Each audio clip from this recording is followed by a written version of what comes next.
I think we vastly underestimate that, like, the biggest kind of scientific credit one can earn in this business is not really the number of grants and number of papers you publish.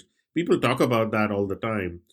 I think the biggest thing is, like, who are the people you've trained and what are they doing now, and what have they kind of accomplished, because that's where you can really kind of make an impact.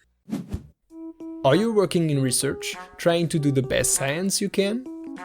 Are you a team leader, a research assistant, postdoc, PhD student, or any other type of scientist? Are you looking for a place where you can sit, relax, and listen to inspiring people? Well, we have good news for you. You've just found what you're looking for. Hi everybody, my name is Renaud Pourpre. And I am Jonathan Weitzman. Welcome to the Lonely Pipette, helping scientists do better science.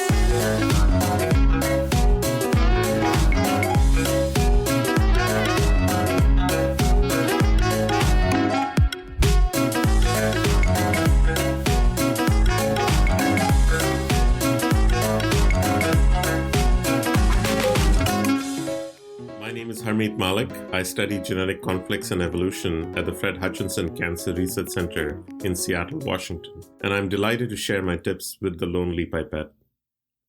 Welcome, Harmit Malik. So Harmit studied chemical engineering at the Indian Institute of Technology in Mumbai, India. He then moved to the US to get his PhD in biology at the University of Rochester in New York. And in 1999, he came to the Fred Hutchinson Cancer Research Center, which is normally called the Hutch, in Seattle to do his postdoc with Steve Henikoff. In 2003, he started his own lab at the Hutch, where he has been ever since. Harmit studies the causes and consequences of genetic conflicts that take place between different genomes, host viruses, mitochondrial conflicts, or between components of the same genome, so chromosome competition at centromeric regions. He is interested in understanding these, what he calls molecular arms races, and how they drive recurrent genetic innovation from the perspective of both evolutionary biology and human disease. He is an investigator of the Howard Hughes Medical Institute and a member of the US National Academy of Science, amongst many, many other awards and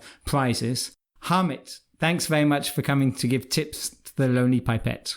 I've met you several times and I've always been impressed by your perspective. So we're really excited that we can share this with a larger audience. So Harmit, thank you again for being here with us today. We like in the show to start with what we call starter questions. And the basics of them is to know a bit path that have built the beginning of your scientist career.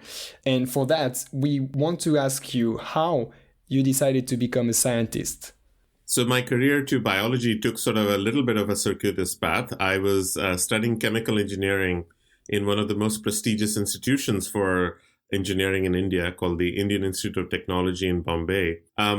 It's fair to say that I was okay as a chemical engineering student. There were some professors who were very interesting and some topics that were very interesting, but it didn't really sort of, ignite any sort of passion in chemical engineering for me. So I began to venture towards reading more and more biology textbooks. I was reading Richard Dawkins, The Selfish Gene, and some of my chemical engineering professors suggested that I should take this new class that was being offered at the time called Introduction to Molecular Biology by Professor Rao. So I sort of sat in on a few lectures and it was amazing. He was an amazing lecturer and the topic was extremely fascinating. But it became frustrating because I was not able to attend the class regularly, since this was a direct conflict with the class that I was supposed to take as a chemical engineering student. That was a hint to your conflicts, yeah. that was already a conflict at the beginning of my conflict, exactly. So he proposed a pretty unusual resolution. He said, well, if you're so interested, why don't you just come to my office in the afternoon after I've given the lectures, and we'll just go over the lecture notes one by one. It won't be in the formal setting of a classroom, but perhaps you might find this more interesting because, everybody else who's taking this class has already taken other biology classes and you're sort of a little bit of a novice when it comes to it. And I thought that was a fantastic idea.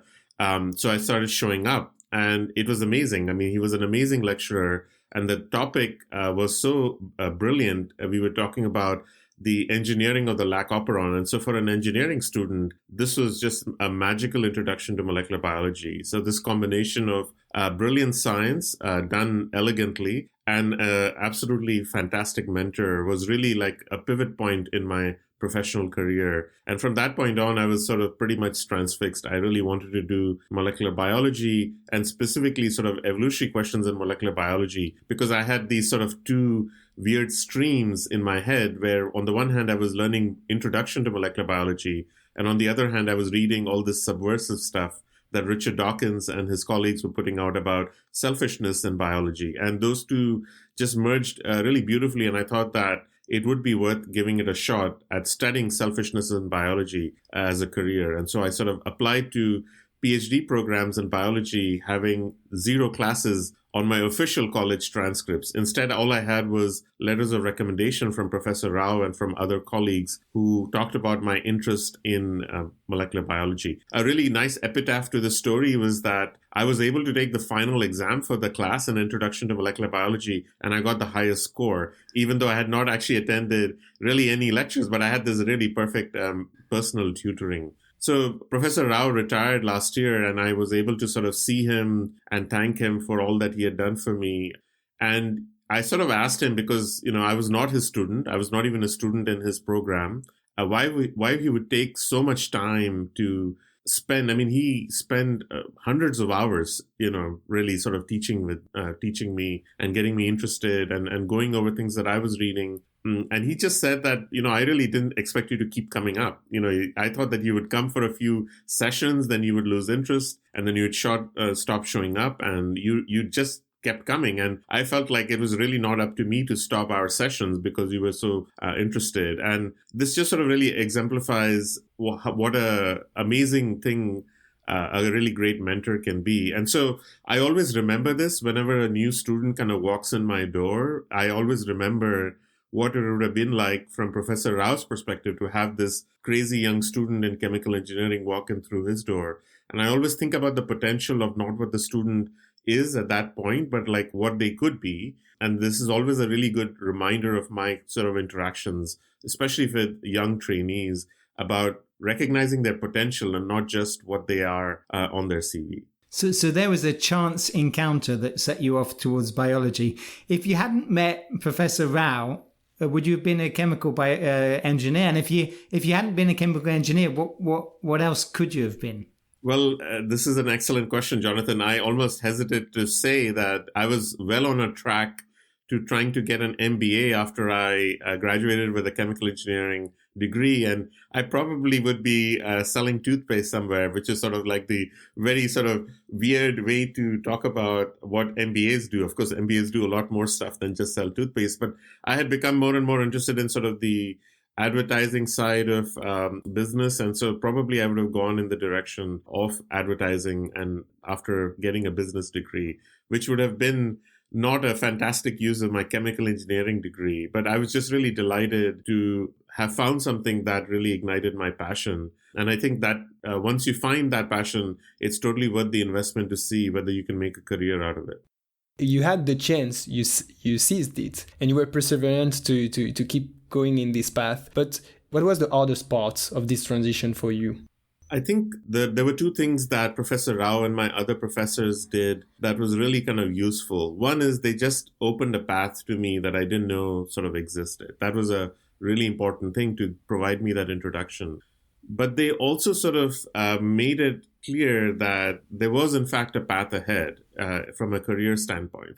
So my first thought when I thought, well, I should probably do a PhD in biology was, this is crazy. Like, I have no business doing a PhD in biology. So the self-doubt about like, wait, what are you talking about? Like, you're a chemical engineer. Like, how can you go do a PhD or even apply to schools in biology? And in fact, I didn't do so well applying for PhD programs in biology in India, because a lot of them had knowledge tests. And even though I had really aced my introduction to molecular biology, there were like huge gaping holes in my knowledge of biology that would have prevented me from doing well in these entrance exams. And in fact, Dr. Rao said, well, that's not the end of it. I think you have really good spoken English. You should take these standardized tests for like the GREs. And I think you do really well in them. And I think you would also perhaps do quite well in the subject test if you're willing to study, because I can see that you're a good student. And so what he did was he sort of said that it may not be so easy for you to get into the PhD programs that you'd like in India. Especially, I was interested in evolution, and there were really only a few fledgling programs in evolutionary biology at that time, and they were deeply rooted in the fact that you did evolution pretty much most of your career, which I hadn't. He said it might be just easier for you to go abroad and do this, and here's a mechanism by which we could do. So I think what was his second sort of really important role was, in my moments of self-doubt, he just created a path open for me. Sometimes as students, when you're kind of locked into your own insecurities and self-doubt, you really need somebody to say, here's a path forward in your career, in your project.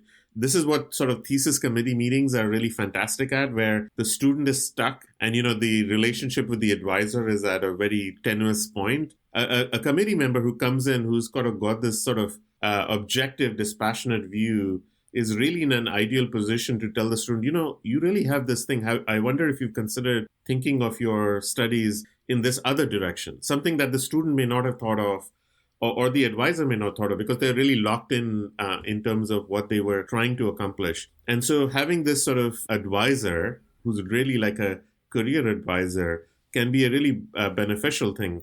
The other thing that could be really fantastic is to actually have somebody who's walked this course before you. In my case, there were not that many people who had actually done this, but there was a college senior of mine who was a chemistry student, and he had made the switch to biology, and he had actually gotten admitted into the MIT Department of Biology, which at the time was the most prestigious department you could get into. And the fact that he was successful was encouragement enough for me. I didn't really think about all the people who must have tried this and were unsuccessful. I was just really globbing onto that one success story. And sometimes that's also what it takes, a little bit of just blatant optimism. Yeah, you took it as an example, yeah.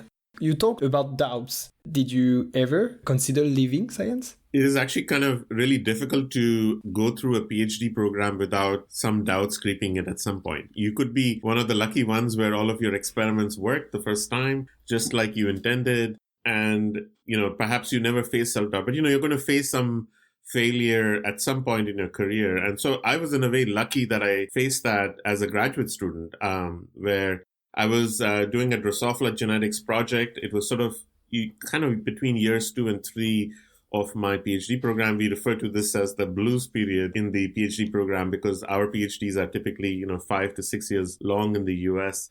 And I sort of realized walking home one day that this cross that I had spent 6 months on was not going to work. It just came through in a flash. It's like, wait a minute, I didn't account for this. And it was a beautifully sort of well done, well planned experiment. But suddenly these other facts had come through, and it was just not going to work. So I sort of went home and I just kind of clarified to myself that this was not going to work. And the interesting thing to me in hindsight was how excited I was to come back to the lab and start over. On the one hand, it also told me, like, maybe this would be a good time for me to just say, well, I tried this was great. Maybe I should go back and do that business degree that, my parents always wanted me to do. But the fact that I came back and I just really wanted to know the answer. I knew that this was a really good question. I knew that what I was asking was something that other people were not asking. It was unique. And I knew that the experiment I was doing was an imperfect experiment. So I was just really excited about coming back and starting the more perfect experiment. So I had this chat with my advisor, and he agreed with me that my experiment that I was, doing was imperfect. But he sort of said, well, we could still learn a lot about it. And I just said, if you're convinced it's not the perfect experiment, how about we just start the perfect experiment right now? I can't sustain both, so I should just drop that, because that's not going to tell me everything. I realized that at that point, I didn't really have that chat with myself about whether this is what I should be doing, because I was so excited. I didn't do a good actuarial analysis about what this meant for my career, etc. I think, again, I was really lucky. I was a little bit fortunate to be advised by somebody who was a really good advisor, but I was also a little bit oblivious. And sometimes that is also a good thing, where you sort of like, you are not really taking stock of every minute and every month of your career. You're just going where the passion takes you, which is why I think that, I've met a lot of people who have been successful in many careers, business, film, music. And the thing that I find, which is most interesting about the people that I truly admire, is they had the same point, like they found this passion. And even though it wasn't clear to them that they could make a career out of that, that's what they decided to do. That was their number one thing. And they were all successful. Whereas there's a lot of people who sort of decided to do something because it seemed like the safe option that would give them a career. And of course, it has given them a career. But when I see them kind of socially, I wouldn't necessarily say that they're the most excited people that I've ever met. You know, they're doing a career, but they're not necessarily as passionate about what they do on a day-to-day basis. Speaking of which, in research, a lot of people that continue in this career are really passionate about that. So you talk about the topic that sometimes you were just driven by passion, going to the lab, trying to get the answers. But how did you choose the subject you have worked on your career, apart of that going there for passion? Yeah, that's an excellent question. I've sort of thought about this a lot more in terms of why I choose to study what I choose to study. A lot of people are driven by it because it's actually something about the nature of the puzzle that drives them. Some of them are driven by the fact that they're actually studying a disease, and what they do will actually like really cause a drop in human suffering and actually maybe provide that. For me, it was just the inherent puzzle of it all. So on the one hand, we had this picture of the cell as this perfectly orchestrated, I use the analogy to this perfectly, engineered Swiss watch, which, all the pieces need to fit and work really well together. And that was a view that molecular biologists were really elucidating for us, where the engineering principles of the cell were really coming into light. And on the other hand, we had this completely almost mercenary view of biology where genes were basically being selfish for their own sakes, and they were kind of passing on themselves to their progeny, even if it was actually harming the host. And those two views were like in such strong conflict with each other that I thought, how could this be? Like, how could you actually have a Swiss Army watch in which the gears keep changing, or like, somebody's coming in and stealing gears all the time? And I thought that like understanding how much of this pervasive view of selfishness has shaped biology, first of all, it was really interesting. And second of all, it could easily sustain a career. There were definitely some amazing people in the field already who had written fantastic reviews on the topic that were really inspirational. I mean, I mentioned Richard Dawkins, but then there were also people like Lawrence Hurst, Greg Hurst, Jack Warren. These people had written beautiful review articles, really laying out the expanse of how selfishness in biology could be so pervasive. And yet, very few of them were actually molecular biologists, right? They were really talking about biology in a fairly theoretical sense. The two fields lived in sort of different silos at the time. Like evolutionary biology was in one silo and molecular biology was in the other silo. And here I was, this sort of hybrid product of, a new entrant into molecular biology, but also interested in evolutionary biology. And so I just thought that there was both from a passion standpoint, but also, I think from a career strategy standpoint, there was just a lot to learn. And I thought that this could easily sustain a research career. You thought they were a missing point in this field, so you could maybe go and dig into this topic. Exactly. I thought that between these traditionally very, very strong fields is where a lot of really interesting things can happen, right? This sort of nexus between two fields that may not necessarily talk to each other as often as you would think. And I actually think a lot of the most interesting research in the world today comes from this sort of interdisciplinary view where two traditionally separate fields have begun to talk to each other and suddenly recognizing the potential for this kind of research. Were there times in your career where you really switched from one topic or one field to another? And how do you know when it's time to switch? That's an excellent question because, sort of understanding when it is time to like jump onto a new problem is both a matter of chance, but also, it's one of those ascertainment bias things where if it worked, you really congratulate yourself for making the switch. And if it doesn't work, you sort of berate yourself for like wasting all this time and effort. I think perhaps the most interesting pivot point, sort of after I'd already made the jump into biology, came when I started my lab as a junior faculty member. That was a huge pivot point for me because at the time, my entire research program was really based on this sort of interchromosomal competition, how chromosomes, even from the same cell, could actually compete with each other in terms of transmission to the next generation, etc. But this kind of work is slow. I mean, this is evolution. This is rapid evolution, but on a geological timescale. This is not rapid evolution that you can necessarily study very easily in the laboratory. And then just when I started my lab, we went off to this retreat where all the faculty in my institute, some of them gave kind of progress reports on work that was actually going on in their lab. Others talked about their field and what was really exciting about their field. And my colleague, Michael Emmerman, who's an HIV virologist and already very, very well established at the time, talked about work that had actually just come out from Mike Malin's lab, where they had discovered this sort of new sort of antagonism between host cells and the HIV virus. Here was this magical kind of example of an arms race going on between a virus and this host protein for survival. As soon as he mentioned this, like, to me, the evolutionary implications were immediately obvious. I thought that, wow, this is an arms race, and this is something we could easily study.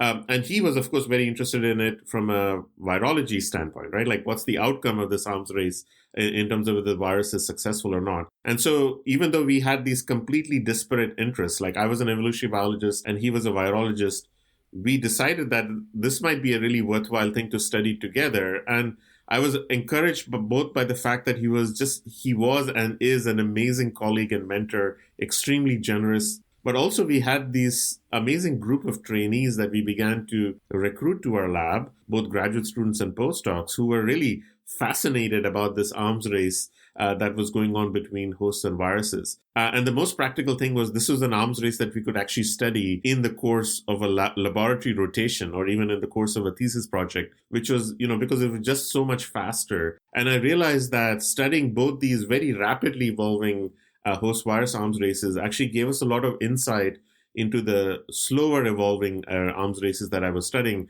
And so both of these became really important arcs of my lab, but this was entirely a conversation that began because of this really influential talk that Michael Emmerman gave, as well as this very nice, amazing coffee that we had following this talk.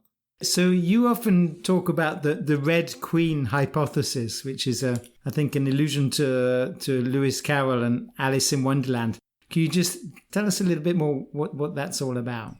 Yeah, so this is there's actually like an entire podcast worth of stuff to devote to just the Red Queen itself. But the Red Queen, as you know, is this really, I think, whimsical character that was invented by Lewis Carroll in Alice in Wonderland series. But there's a very memorable line that she says to Alice, where after they've been walking for a while, Alice notices that they've really not gone anywhere. They're sort of just in the same place, even though they've been walking constantly. And she asks the Red Queen, like, how come we don't seem to be going anywhere? She said, well, here, it takes all the running you can do to just stay still. If you want to actually go somewhere, you basically have to run doubly hard just to sort of make progress. And this idea, this sort of very whimsical line was really seized upon by people like Lee Van Walen and his colleagues who had really sort of began to study how species were actually in conflict with each other. So, in a way, you could argue that Darwin sort of really set the stone for thinking about evolution via natural selection, but he was still primarily concerned about adaptation to abiotic environments, how organisms can adapt to high temperatures or low temperatures. What Lee Van Walen and his colleagues realized was that a large part of your environment is actually made up of species that are competing with you for the same space in terms of fitness. And so it was really not possible for a species to just adapt to the abiotic environment. It also needed to adapt to all the competitors in that same ecosystem.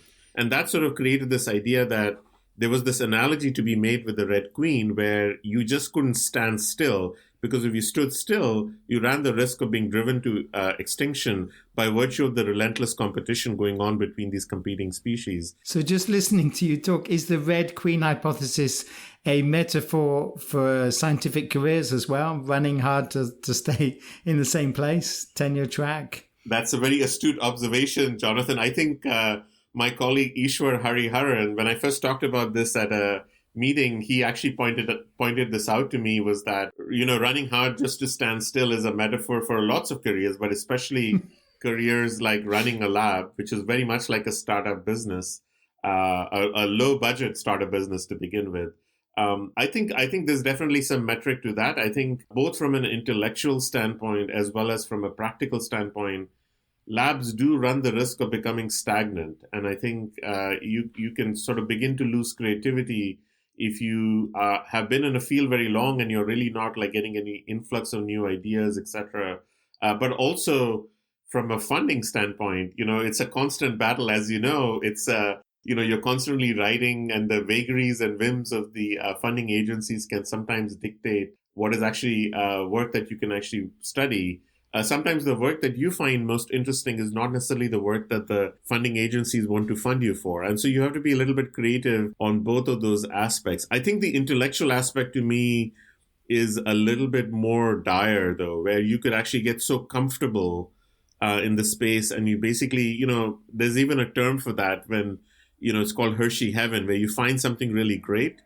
This is named after Alfred Hershey, but it's also the name of the popular U.S. chocolate, Hershey Heaven. So you just find something that you're really good at and just keep doing that over and over for the rest of your career. Now, that is a potentially good way to make sure that your lab is really well funded. But I think that if I could predict what I would be doing 5 years from now, that would perhaps not be the most interesting thing. The most interesting thing is to actually find those, forks not taken in the road and go down them. Sometimes they're dead ends and you really regret going down those roads. But other times they're like magic, right? Like they really sort of open the door to creative new pursuits. And I think a really good way to marry this sort of risk versus sort of benefit analysis in the lab is to have a mix of projects that are more kind of bread and butter projects that you can, reliably make progress on within the period that the funding agency would like to see, but always leave open the possibility of going down a new path that could open the door to something perhaps more interesting than what you're currently doing. And something long-term and short-term. Exactly, like a diversified portfolio in your stocks, where you don't want to put all of your investment into Apple. Apple is doing great today, but maybe it won't be doing so great tomorrow. And so you want to maybe, diversify your portfolio a little bit. Exactly. You mentioned mentors, and mentoring. Can you think of good mentoring practices that you learned from your mentors and that you try to use with your mentees? And at the same time, are there mentoring advice that you've heard that you really think is bad advice? So I've been really lucky that I'm at an institution that really values mentoring. We have an award named after a fantastic mentor that is given to faculty that they get nominated for by their students. This is something we really value as a community. This is not always the case in science that we value mentoring. We sort of often value the number of papers that people are producing and the amount of grants that they have rather than the mentors. The number one thing, which is a little bit of an aside to what you asked directly, but I'll get to that, is to recognize that you never run out of the need of mentoring. It's not that you become a faculty member and then you magically are no longer in need of a mentor. In fact, you're always in need of a mentor. Now, your mentors don't have to be people who are always senior to you. Peer mentoring is often the most effective strategy. The advice I give to people who are facing imposter syndrome, like this idea of oh my God, I'm in the totally wrong place, I don't belong here, is not to compare yourself to your esteemed, full professor, because, there's a lot of career stages between where you are as a graduate student and where this professor is, and you have no idea what path he or she took to get to that full professor stage. Instead, your ideal role model should be somebody who's just one career stage ahead of you. So if you're a second-year grad student, find a fourth-year grad student who really seems to have it together, both in terms of work-life balance, but also is asking really good questions, etc. And then once you become a fourth-year student, then maybe a first-year postdoc would be the ideal kind of role model for you. And so sometimes the advice they give you is not always the same advice that you get from your official mentor. So it's also really important to know that there is no such thing as just one mentor. Even as a PhD student, while you have an official research advisor, you have this, panel of advisors really that are really advising you on all aspects of your work-life balance as well as the careers choices you might make. There's, of course, a little bit of a conflict of interest when you're a student in somebody's lab and they have a grant to fund your PhD or to do the project, because, the project that you want to do may not necessarily be the project that your advisor wants to do, and vice versa. So recognizing these conflicts is really good to actually have a broader panel of people who is able to kind of advise you. I think the best advice that I got as a mentor, which I definitely do believe, is that every trainee is different. The idea that you're going to have one approach that'll apply, like a cookie cutter approach that's going to apply to every single person who walks in the door, is completely false. You're going to basically ruin a lot of students' careers if you treat everybody the same. Their strengths are different. Their insecurities are different. Some of them might need a lot more of a psychological boost. Others might just have the psychological confidence, but not really the technical skill to really plan out an experiment. So recognizing what each student sees, and this changes, of course, as the student gains more and more confidence in some things. They might need more training in communication, for instance, or in terms of writing the paper. So I think it's the best advice I got was treat everybody differently. When I was in graduate school, my advisor, we were 5, I think, graduate students at a time. All of us were as different as you could possibly imagine. I'm trying to imagine if I had a lab of 5 students that were so dissimilar, what I would do, and I think it would drive me nuts. So I have no idea how my advisor did it. And I think he did it partly by like letting us kind of find our way a little bit, but also by stepping in when it was really time for, him to say like, look, you really need to meet this milestone and provide this kind of guidance. Some people are a lot more hands-on. Some people are a lot more hands-off. I think you just have to be true to who you are and be very honest about what your style is when somebody walks in your door about potentially joining your lab. If you pretend that you're going to magically change like your methods because this amazing person has come in and you want to tell them anything that they want to hear because you want them to join your lab, that's, I think, dishonest. And I think it'll ultimately reveal a conflict. So I think you should just say like, look, here's my style. We will also obviously like develop projects together. I'm a very hands-off mentor. I thought that the best part in my graduate training was the freedom that I had to develop my project. I want to provide that to my students, but actually that doesn't work for a lot of students. I would say that probably doesn't work for like 2/3 of the students who need a lot more structure and a hands-on mentoring. And I just point out that my lab might not, my lab is a great place, but my mentoring style is not so structured. And I'm very honest with them because I want them to find, fantastic fits. I want them to be all successful, even if that's not in my lab. And I think that's a hard thing to do, to sort of restrain your enthusiasm to get this fantastic student, but also recognize that in the long term, this might not be such a great fit for the student in terms of a mentoring style. So the best mentoring advice was like treat every student differently. The second is do not underestimate these students, right? Like do not underestimate how good these students can be. Like if I look back at some of the best graduate students I had, like some of them were obviously fantastic. As soon as they kind of came into the work, I mean, they were creative, they were asking fantastic questions. And others were, I will use the word shy. I don't mean that in a derogatory way, or timid in terms of what they could do. And by the time they left, they were like powerhouses. Like they were far better than I was at their stage, or perhaps any stage of their career, in terms of how brave they were in thinking about their science, how accomplished they were in terms of their scientific skills. And it's really important for me to know that potential exists in every person who comes in. And so not dismiss people because they don't just have the right training or the right pedigree. That sort of allows me to kind of consider that. And that's really hard to do because you get locked into your own prejudices and stereotypes in terms of what a person can do and all. And honestly, it's a work in progress. I can't say that I'm fantastic at it even now, but I constantly remind myself, and I'm surrounded by people, including some senior staff in my own lab, who call me out on my bullshit sometimes. I don't know if I'm supposed to say that on French radio, but you need people who kind of keep you honest about that.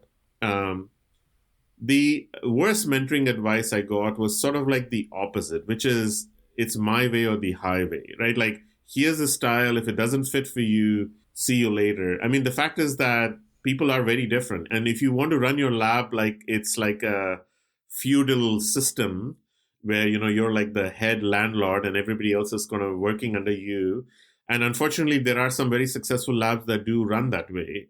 It makes for a pretty miserable, albeit successful experience, because you do leave with papers and you're excited about, just getting out of the lab because, you were successful, you got your papers done, but often you burn out because you don't feel so well supported by the lab. You're just a cog in the machine.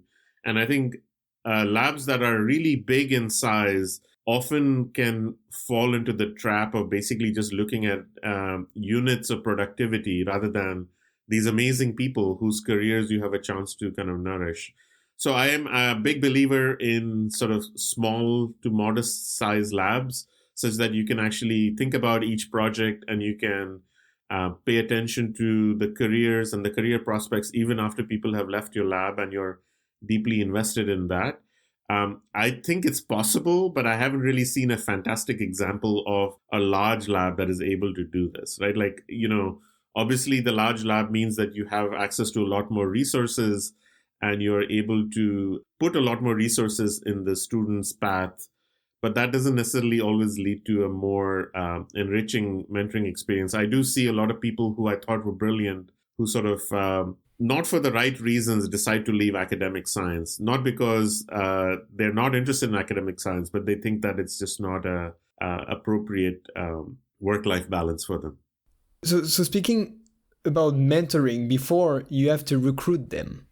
So we wanted to know if you have a favorite question that you ask in interviews to know better the person, or just something that you really love to ask to surprise them. Or I don't have a lot of trick questions, but I do ask occasionally people, especially people who we are hiring at very young stages, like a research technicians or a post-baccalaureate student who are sort of pre-graduate school. They've not made the determination they want to go on to graduate school or not.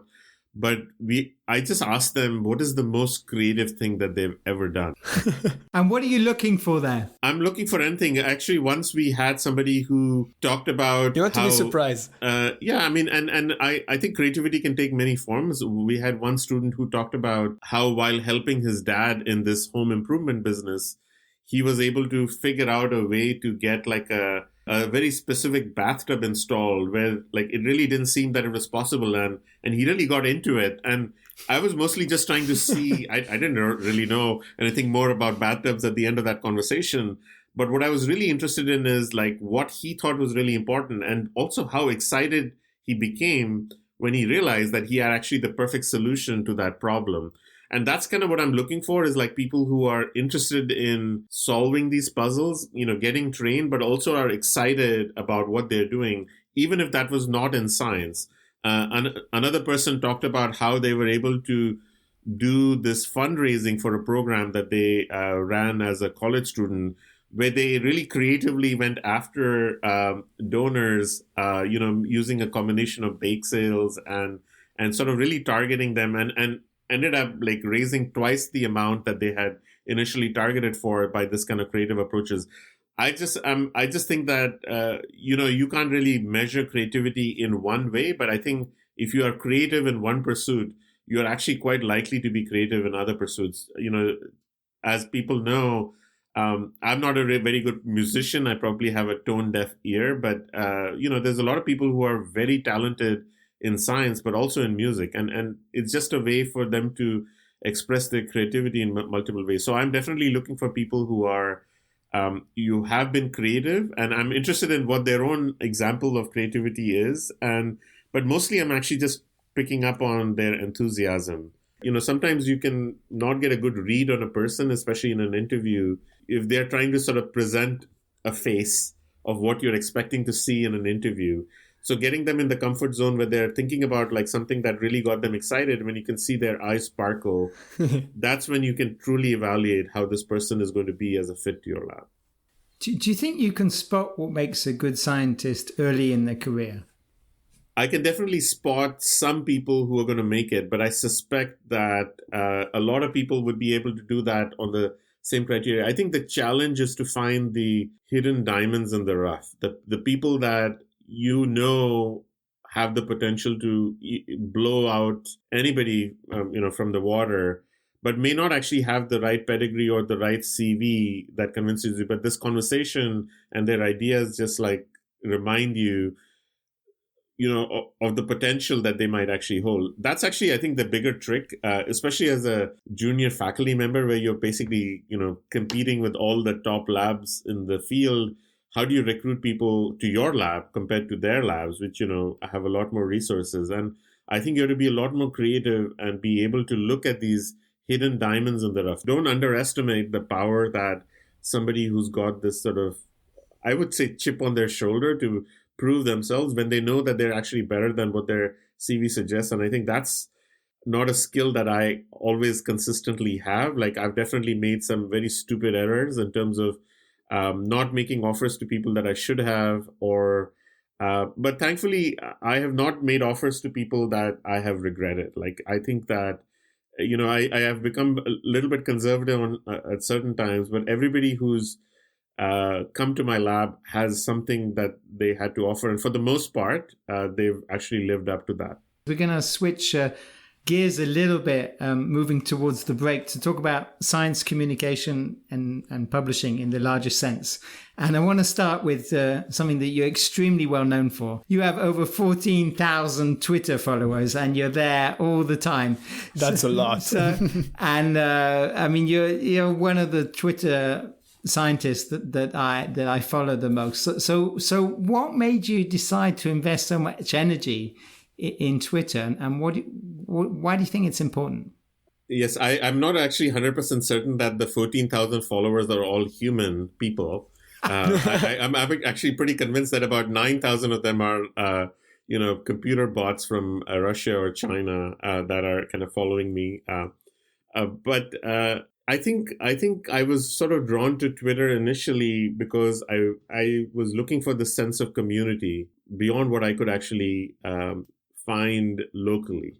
I must admit I was partly sort of driven to Twitter because I just wanted to find an outlet for my frustration with how politics in the US, but also elsewhere in the world, was actually going. And I was just really disturbed by choices our political leaders were taking. And then I sort of found that there were other people who were similarly disturbed by the direction the world was going in. And even just recognizing that I was part of this sort of small community of scientists that I could actually talk to and interact with at Twitter was really kind of really great. The other really nice thing about Twitter is that it really doesn't really have the same hierarchy that academia does, right? Like, so it's not that a graduate student is going to think 3 times before they actually post something to a full professor. It's pretty, it's pretty flat. The hierarchy is flat. And I really relished that because there have been many, many aspects of my own mentoring and my own science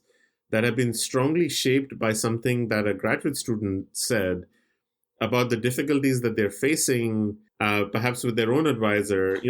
Even though it's not the same situation that applies to me, it is one of those things that I begin to see some shades of how my own graduate students might be actually facing the same thing that I maybe not paying attention to. And so I definitely think that Twitter has, the potential to waste a lot of time. But I think if you use it well, it has the potential to really open your eyes to beyond the privilege that you are in. For you, it's a place where you can hear other information that you couldn't get, and you can also go and apply again the mentoring advice you just told us. Yeah, I mean, if you have something to share that's worthwhile, it's definitely a really good forum to, I think, finding examples, not just me, but there's some amazing people to follow who are massively accomplished scientists. Like, you wouldn't believe how well respected they are in the scientific community, and they're perfectly human. You see a human side to them.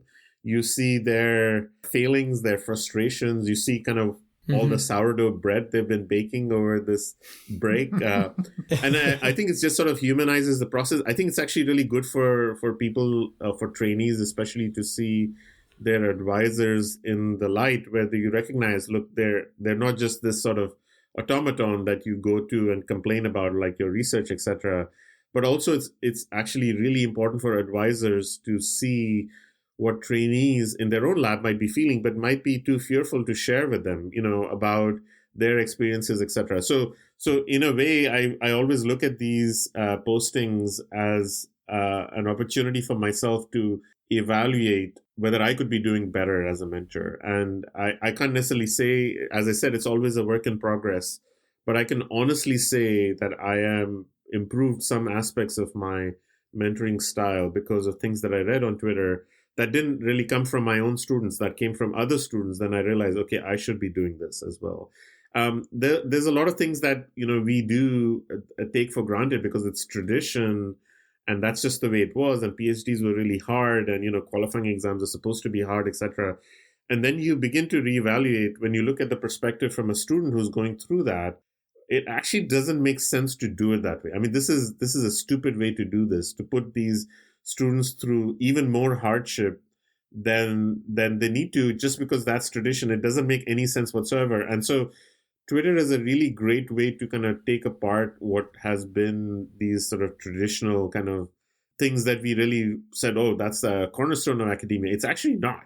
It's actually just one of those stupid traditions that have always existed that almost feels punitive and just like creates even more of this feudal structure between advisor and trainee. And I think the more of these that we break down, the more welcoming academia is going to be for people from typically underrepresented minorities, including women, but also recognizing that, as you welcome these folks into your field, you need to make sure that your field is welcoming for them. I do learn a lot from it, and that's the main reason why I'm on it. Did you ever get an opportunity about a project or a research science after a tweet? Actually, there's a project that we are currently doing. I don't know whether it's going to work out or not, but that actually completely came about because of a discussion that ensued when a paper was posted by myself. And somebody said, well, how do you know that this was not the case, that an alternate hypothesis was not tested? And then I realized that actually this was not tested. And this was suddenly a really great opportunity, but I didn't have the skills or the resources to fully study this. But the other person who actually works in the Czech Republic actually has like the perfect reagent, but he doesn't have the same tools that we do. Possibly I would meet this person maybe once, in a scientific kind of lifetime at a meeting, and we would have this face-to-face conversation over coffee, and that would create the possibility of the collaboration. But that possibility exists every day. I mean, it exists with people all over. I mean, the only really positive thing that has come out of this work from home break that we are all facing across the world is we have the shared experience. This is a shared experience. All of us are going through this, no matter where we live. But it's also actually given us the opportunity to fully invest in these virtual seminars, right? Like we are all basically listening to seminars from fantastic individuals that we would normally never get the chance to see, or we'd have to travel thousands of miles to go see them. And they're coming streaming to your desktop, and they're the same opportunity. In a way, Twitter is like that. You're basically making yourself available for people who might need you for advice, but you're also just creating kind of your own input into this mind stream. Now, there's a lot of stuff that will waste your time and a lot of stuff that will drive you crazy on Twitter. So if you're going to engage, you need to be a little bit brutal about how you police your interactions, because it will drive you nuts and you could actually end up wasting a lot of time. But the really nice thing about Twitter, which sometimes you feel you had that in real life, is the ability to just block conversations and mute people and block them. And it seems like a rude thing to do, but absolutely necessary for your sanity, because some of the people who are participating have absolutely nothing constructive to offer. And as soon as you figure that out, you should just block them, and without a second thought, because there are people who have a lot more to offer, but they could be drowned out by these other voices, the cacophony that could be on Twitter. So being judicious about whom you follow, I would say that if you're new, follow only a few people in the beginning. And then as you get to know more people, including your peers and role models, etc., you can give an opportunity to follow more. So I like this idea of challenging traditional ways of doing things. And just to round up the first, before we take a break, to round up the first half. So I saw you tweeting last week, and I know you have a lot of thoughts about something that drives all of us mad, which is questions about scientific publishing and new models for scientific publishing. So do you want to share some thoughts on peer review and publishing and sharing data? I think the most easy way for me to summarize what I feel about my pet peeves about scientific publishing is that it's always struck me as being more adversarial than it needs to be.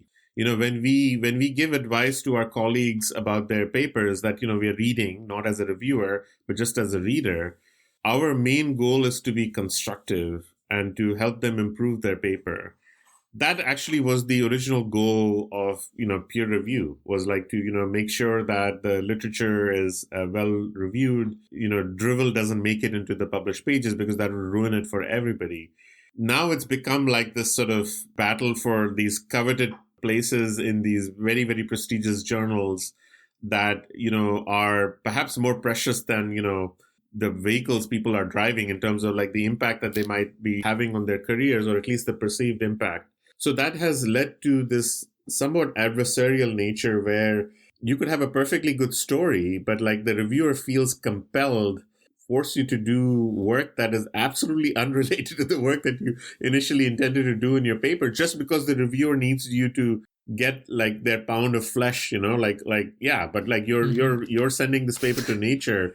Yeah. How can you, even though you've invested 3 years of work, I think you need to invest another year's worth of work. Now, there's two tragedies here. One tragedy is that the work is still unpublished. And that tragedy has been really nicely affected by the preprint movement, where people are able to put works that they think are complete pieces of work on bioRxiv or other preprint servers. And that way the community can see them without waiting for the sometimes 2 years of wait that people do. So that tragedy has been partly averted, which is one of those amazing things that actually technology has brought. But the tragedy is that we continue to do this. We continue to do this as peer reviewers. We continue to do this as editors, where we don't basically silence the voices of these obnoxious, sometimes peer reviewers who are not really driven by like the same spirit of collegiality, but they're really kind of acting in this adversarial spirit. But I think the biggest tragedy of all is that authors feel compelled to respond to this because they think that publishing your paper in this top tier journal is really the key to your career progressing. And that's the biggest tragedy. You see these amazing papers. These are brilliant, once in a lifetime type papers that you see their initial submission date and their final publication date, and they're separated by years sometimes. You think about that, right? Like 2-3 years have passed. And perhaps the full professor who's the senior author can take the risk of like having this paper. But think about the postdoc or the graduate student, all those opportunities that they missed out on while their papers was just like, I just think about the sheer man years lost to science because of this. And I think the third tragedy is something that is actually something that I'm deeply interested in, is to get beyond this point where we feel that the only path to success is having a paper in the holy trinity of cell nature or science, and anything else means that you don't get a job. And I think in the US, we've begun to do a much better job of that, frankly. I think we've begun to recognize that there's good science being published in like the best community journals. To date, my best 2 papers that I've published in my entire career to date were in community journals. One was in genetics and one was in molecular biology and evolution. And I don't care what the impact factor is. I know that those were the 2 most impactful papers that I've ever published. And yet we have this sort of impact factor driven metric that is, I think, vicious and vitiating. And the problem is that the people who've succeeded and benefited from that system are really keen to perpetuate it, because that sort of, really is tied into their prominence in the literature. But, other journals have stepped in. I think journals like, the PLOS Biology or eLife, etc., have made it clear that you can actually have a high impact, high prestige journal that doesn't play this game, that there's not like this hidden prize at the end. Now, the inflection point is that is eLife going to remain where it is? Are these journals going to remain? Or in their efforts to become more and more prestigious, are they going to venture and become now the Holy Four instead of the Holy Three? And that would, of course, be another tragedy. And so it remains to be seen which way we're going to go. But I'm very optimistic based on the editors-in-chief that are hired at these journals that I think we will be able to play this dance of being accessible and high value and high prestige without being this kind of career ender, really. That's great to hear your thoughts. We're going to take a short break. And when we come back, we're going to have more discussion about the real Harmit Malik. Hey folks, don't run away. You're listening to The Lonely Pipette with Renaud Pourpre and Jonathan Weissman, where our goal is to help scientists do better science. If you're enjoying the show and you want to learn more, you can follow us on Twitter at Lonely Pipette, and please share the podcast with your friends. If you don't want to miss any of our future episodes, you can subscribe to our mailing list and join our community. Click on the subscription link on our Twitter account. It's as simple as that. Take a few moments to get more tips from the Lonely Pipette. After the short break, we're back, and now we're going to ask a few more questions about your philosophy of life and your lifestyle. Starting with, do you have a morning routine, and what's it look like? Well, my morning routine revolves around my children. When they're both teenagers in high school, and their school begins obscenely early in the morning. So essentially the morning routine on a weekday is just scrambling breakfast, lunch, and making sure that they're out the door in time. And then we have about 45 minutes to 60 minutes to sort of relax and chat, me and my wife, after they're kind of dropped off at school, before I head off to work as well. And just think about things that we are doing. We have breakfast together, and it's a nice sort of relaxing time where we have tea and breakfast and do that. When my kids were younger and their school started later, I used to spend maybe 45 minutes to 60 minutes after I woke up just dealing with stuff that I really needed to deal with, papers that are pending or in my pile, that reviewers that need to be assigned, or sometimes decisions that need to be made about papers. I rarely make decisions in the morning, though, unless I've already read the reviews on the paper the night before or something. Mm-hmm. So this 1 hour of dealing with stuff that I need to do basically means that I don't have to spend that time for the rest of the day. And really, as you know, the most precious thing that you can have as a scientist, but perhaps as any career, is your attention span. So having uninterrupted attention to a topic, is just gold. It's amazing. And so not having the constant ding ding of your email or whatever going on, it's really a pleasure. So I try to do many of the tasks that require me to not pay a lot of attention that I can do while doing other stuff in the mornings and the evenings. And so in the middle of the day, I can actually devote that to having conversations with my students or reading papers and talking about that stuff. So even though I do appear to spend an inordinate amount of time on social media, I am pretty conscious about the fact that eats into my kind of uninterrupted attention time space. And so when I'm in that zone, I will definitely take hours off, and I pay myself back for that time because that's actually the most valuable time. And, that's, as we're all working from home, especially those of us who have kids, we're beginning to recognize how precious that uninterrupted attention span is. So for me, the only way to get that is to wake up really early before my kids wake up, or work really late after my kids have gone to bed. But I have teenage boys, so there's no way to outlast them. So I have to do it in the morning. So what is something about yourself that people would be surprised to discover? Perhaps the biggest surprise is that, I still consider myself a work in progress. And there are still aspects of biology. I mean, I'm in the National Academy of Sciences, which is considered one of the biggest honors a U.S. scientist can have. And yet somebody can tell me something, which is a fact that they learned in college cell biology, that I go, oh, wow, that's really interesting. I didn't know that. And they look at me thinking that I'm insulting them or making fun of them. But I actually genuinely didn't know that. And I live in constant recognition of the fact that, there are lots of really interesting things in my own field that I actually don't know. I'm constantly learning. And I don't view that as an insult that I didn't know this or so. I just think about that. Oh, that's another thing that I need to look up because that's way too interesting for me to not know about.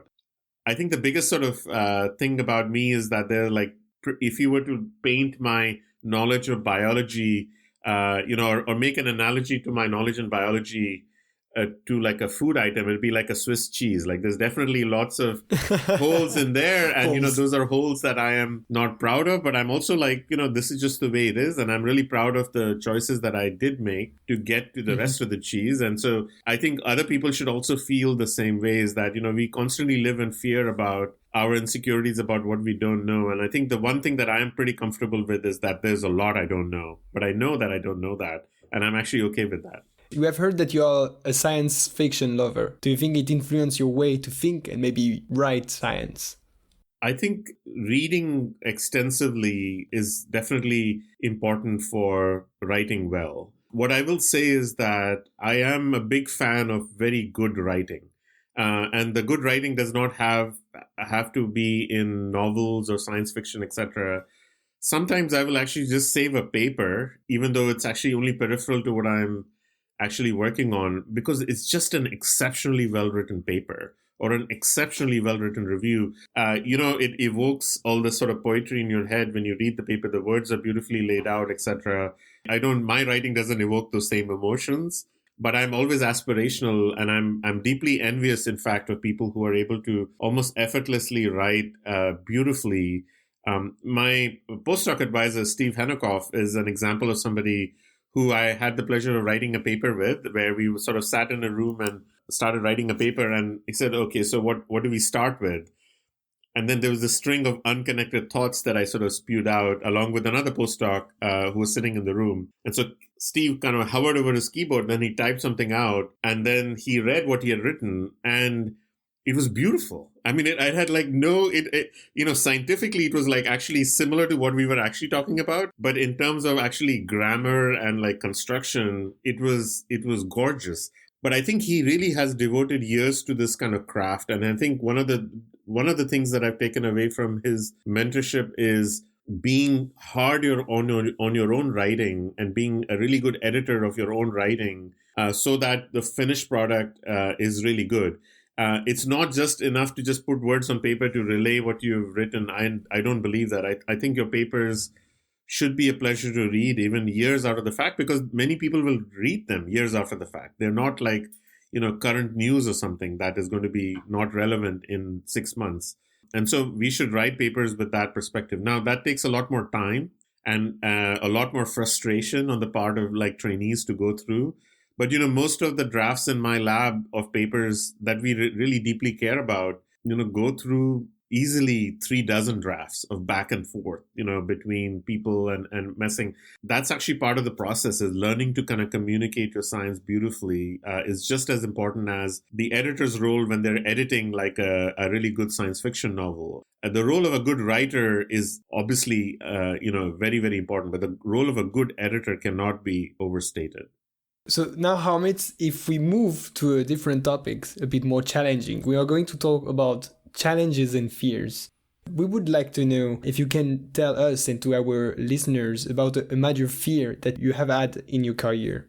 Oh, there's too many. I think this would take up a whole hour. And I think as you grow older, like your fear, you lose some fears and you gain new ones. So I think the biggest one is to not be relevant. I think every artist, every scientist feels that in some way, right? Like the work you're doing is just not relevant or important enough. The fact is that we are all, as we grow up, we all belong to communities, and we do deeply care about, whether we like to admit or not, we do deeply care about what they think of you, right? Like there are, at least a dozen scientists that I am very deeply appreciative of, and I really truly do value their opinion. Like I really, it doesn't matter what the editor of this prestigious journal thinks. A really kind word from this person, like early on in my career, was like a real boost for me, and very appreciative. And I try to pay that forward to junior faculty or trainees now, where I'll drop in a word unsolicited, saying, "I read your paper. I just wanted you to say like this was fantastic." And that kind of encouragement is like a real like power surge, like a Red Bull. If you know what that is, it's like a caffeine jolt and keeps you going.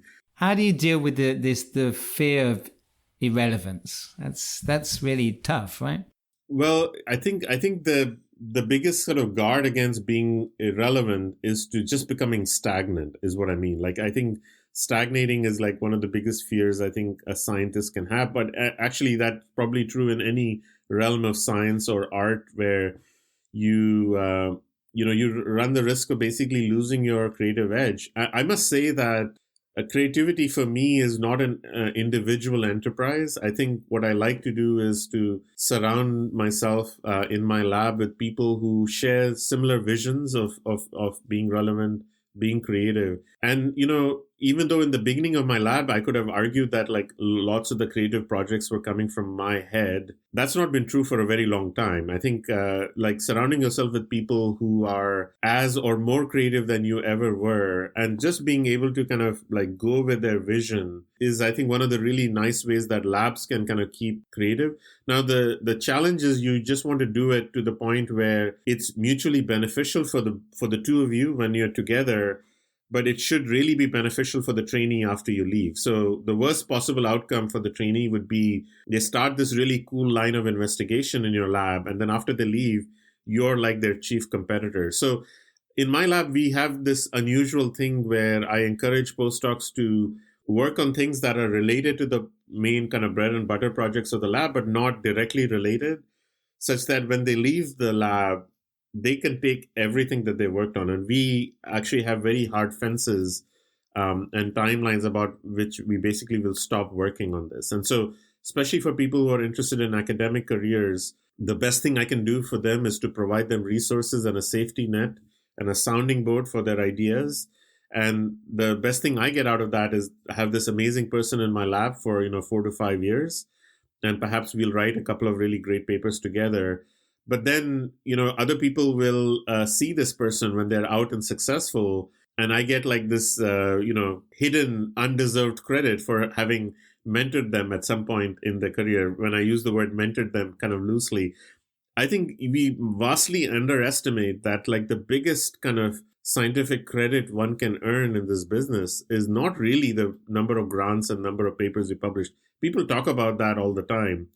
I think the biggest thing is like, who are the people you've trained and what are they doing now? And, what have they kind of accomplished? Because that's where you can really kind of make an impact.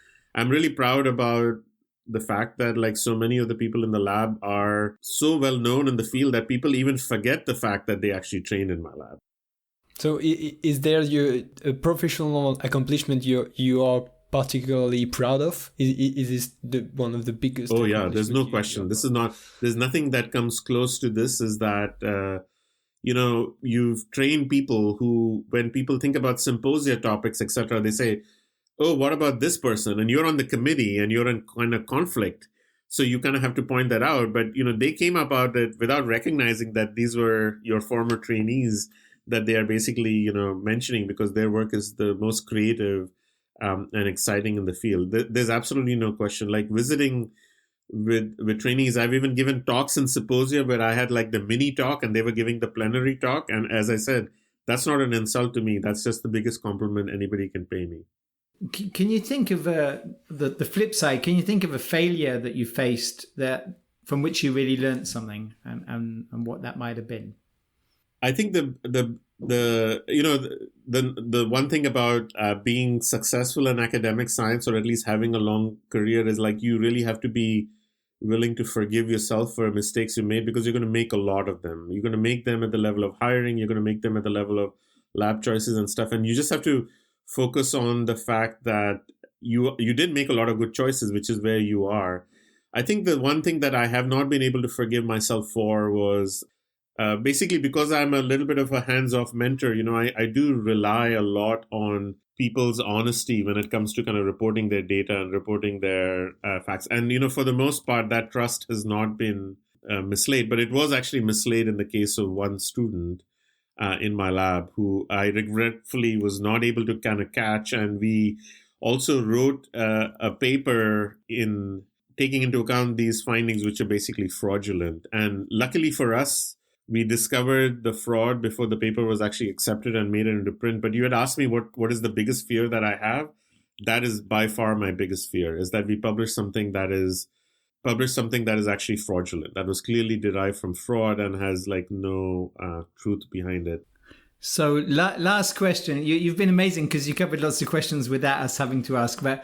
But the last question we had, so if you met yourself 20 years ago, maybe the day you came out of Professor Rao's class and you were just switched from chemical engineering to molecular biology, what's the advice you would give yourself?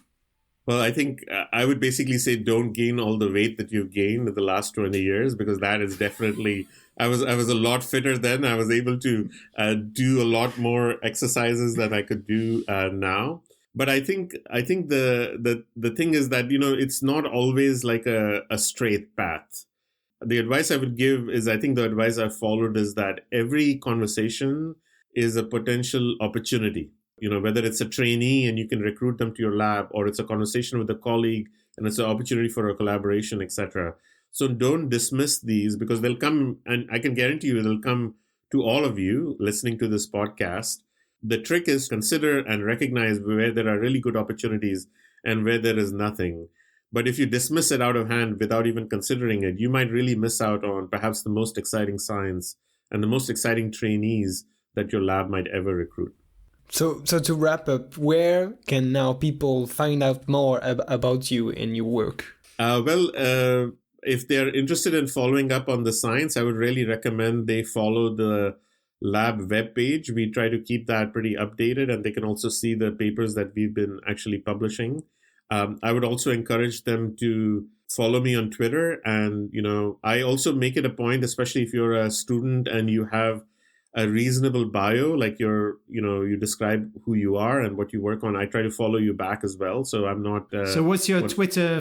What's your Twitter? My Twitter handle? account is simply @Harmit Malik. So it's very easy to remember. It's not very creative, but it is easy to find. Straightforward. We'll put it in the show notes. Is there anything else you want to add, Harmit? Last words of wisdom. I think surround yourself with people who can both encourage you, but also call you out on your bullshit and take you down from the high horse that you could actually get. I can't emphasize how important it is to have peer mentors, and surround yourself with people who don't underestimate you. Most of all, don't underestimate yourself. That's the biggest lesson I would basically give you. Great. Thank you very much, Harmit. Harmit, it's been fantastic. We could keep going for hours. We'll have you back again. Forever.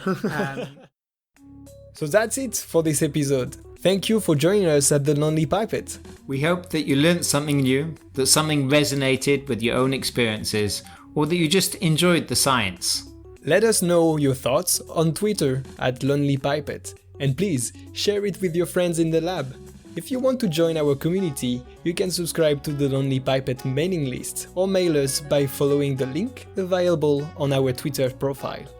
You will receive the next episodes directly in your mailbox. How cool is that?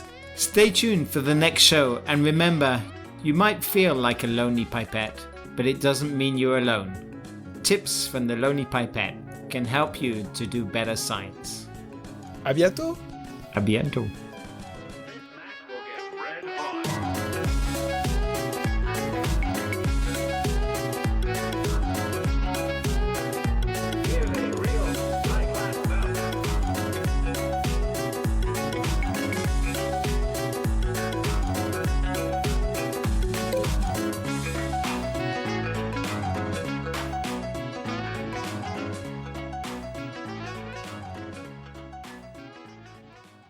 Hey guys, one last thing to finish up.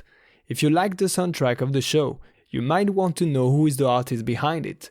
The song is called Lovely Swindler by Amaria, a talented French artist who composes electro swing.